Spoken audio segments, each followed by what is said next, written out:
But it has been by and large the perception of the travelers that Goa has got only beaches. So we want to dispel that myth and notion and showcase to all of them that Goa has much more to offer beyond this traditional perception of beach destination.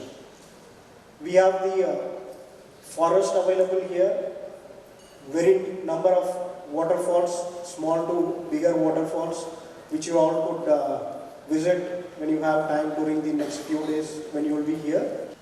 As you know, by learning our past experience, we are always promoting the tourism in different sectors. We take the initiatives with the private partners, with the golf course, the ecotourism. We are always welcoming to the different types of tourism. We are promoting for the medical tourism, we are promoting for the sports tourism. In future, we are taking the initiatives to make the amendment in our law also for the medical tourism.